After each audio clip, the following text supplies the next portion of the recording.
Assalamualaikum warahmatullahi wabarakatuh. Kita bertemu lagi di channel Inspirasi Oktara. Tersisa 3 minggu kurang di bulan Januari. Apakah bantuan PKH tahap 1 tahun 2023 cair di bulan ini?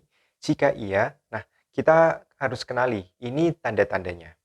Sebelum kita membahas hal tersebut, tentu saya ingin mengucapkan terima kasih kepada Anda, para subscriber dari channel Inspirasi Oktara. Terima kasih karena tanpa dukungan Anda tentu channel ini tidak bisa berkembang lebih baik lagi. Tanpa support dari Anda tentu saya tidak bisa bersemangat untuk membagikan informasi terbaru di channel kita tercinta ini. Saya ucapkan selamat datang dan selamat bergabung bagi para subscriber baru channel Inspirasi Oktara. Anda berada di channel yang tepat karena channel ini disampaikan langsung oleh SDM Pendamping Sosial dari Kementerian Sosial Republik Indonesia. Oleh karena itu, jangan sungkan-sungkan untuk mengaktifkan notifikasi di HP Anda agar informasi yang saya berikan di channel ini bisa langsung Anda ketahui secara real time tentunya.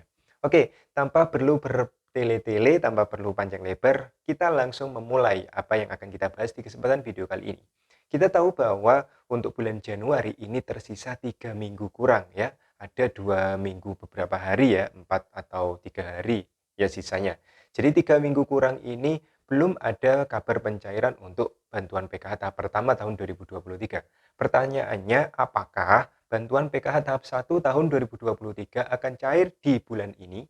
Jika misalnya iya, ayo kita kenali tanda-tandanya jika PKH tahap 1 tahun 2023 akan dicairkan juga di bulan ini. Oke, eh, yang pertama yang perlu Anda ketahui bahwa sesuai dengan keputusan Menteri Sosial ya yang telah ditandatangani di bulan November tahun 2022, maka untuk penyaluran bantuan sosial yaitu bantuan PKH, ini yang ditunjuk langsung adalah lembaga bayar yaitu PT Pos Indonesia. Jadi yang biasanya dicairkan melalui KKS ya atau ATM merah putih bisa dicairkan di manapun, kapanpun ya melalui bank, melalui ATM. Ini ternyata di pencairan tahap keempat, tahap yang terakhir di tahun 2022, lembaga bayarnya adalah PT Pos Indonesia. Sehingga sistem pelaksanaan penyaluran bantuan PKH di tahap keempat tahun 2022 adalah sistem penyaluran secara tunai, yaitu diberikan uang tunai melalui PT Pos yang dibagikan baik itu melalui aula desa atau kelurahan maupun dibagikan melalui kantor pos terdekat ya di masing-masing tempat tinggal KBM. Sehingga dengan disalurkan secara tunai oleh PT Pos, maka proses rekonsiliasi yang dilakukan oleh lembaga bayar dengan Kementerian Sosial ini akan lebih cepat ya.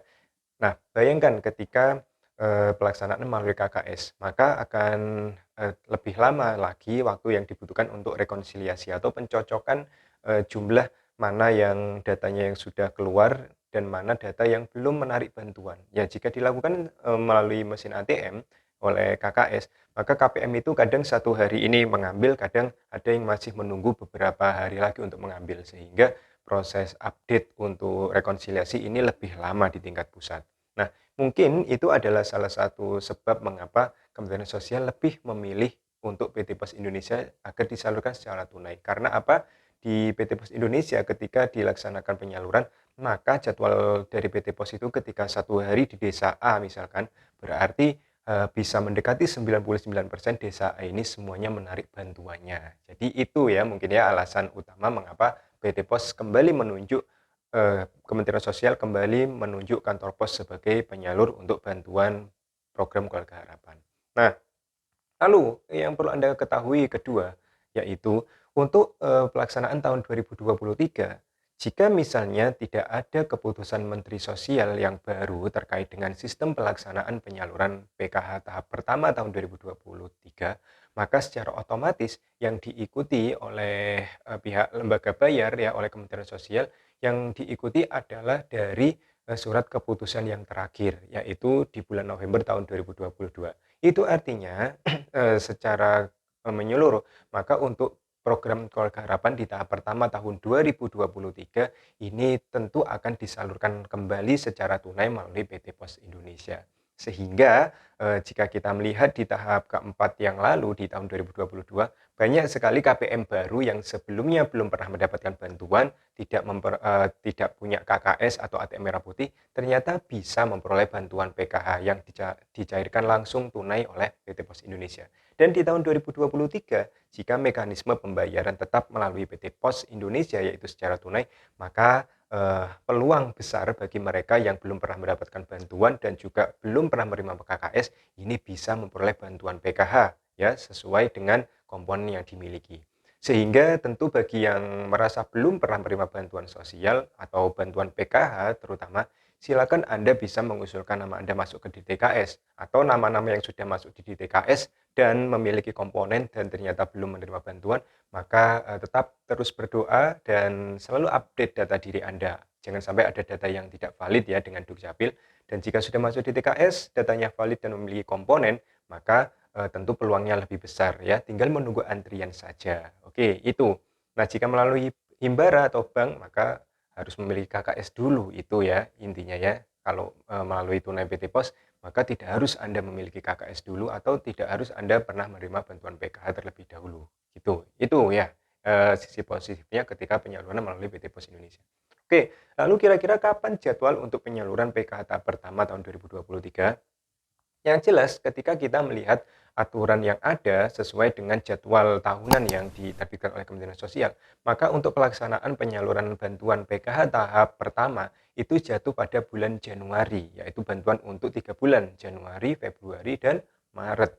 Nah, biasanya seperti tahun-tahun sebelumnya, maka Januari itu sudah diturunkan untuk bantuan PKH tahap pertama tahun 2023. Nah, untuk ciri-cirinya apa ketika bantuan PKH akan dicairkan? Oke, kita langsung melihat pada penyaluran terakhir yaitu dilakukan oleh PT Pos Indonesia. Ciri yang pertama jika PKH ini akan dicairkan di bulan ini juga, yang pertama akan muncul SP2D ya. Pertama akan muncul SK dulu. Jadi SK atau surat ketetapan yang ditandatangani oleh Menteri Sosial.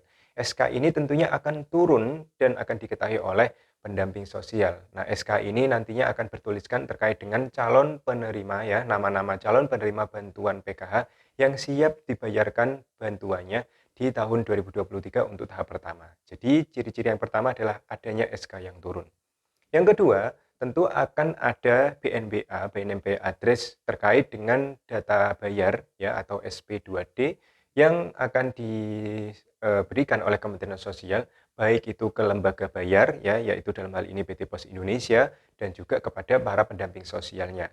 Sehingga tentu sebelum dana cair jika melalui PT Pos SP2D ini akan turun terlebih dahulu dan pendamping akan mengetahui terlebih dahulu ya baik itu melalui Dinas Sosial maupun dari PT Pos Indonesia.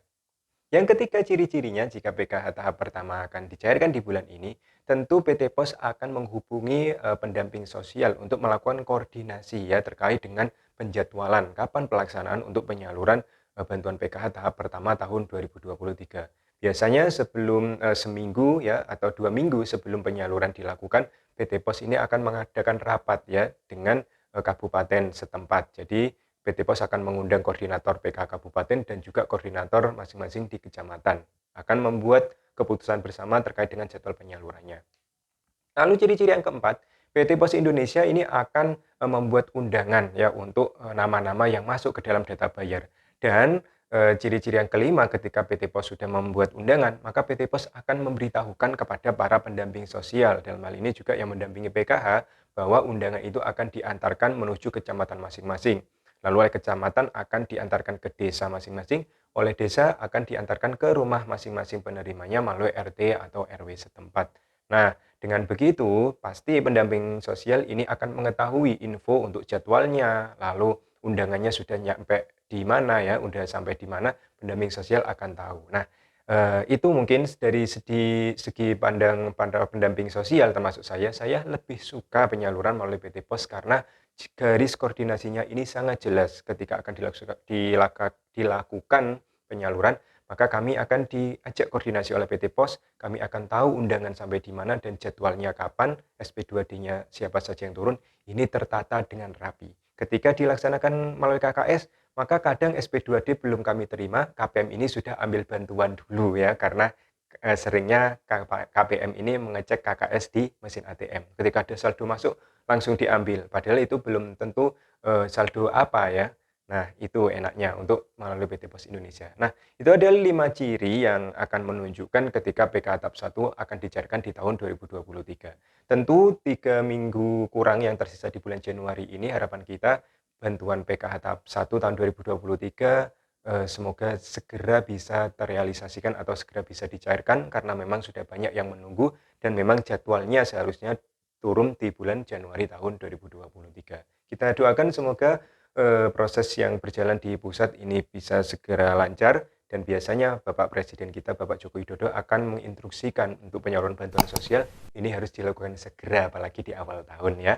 Oke, semoga informasi ini bermanfaat untuk Anda, terus dukung perkembangan channel Inspirasi Oktara agar channel kita tercinta ini bisa berkembang lebih baik lagi di masa akan datang. Saya akhiri, wassalamualaikum warahmatullahi wabarakatuh.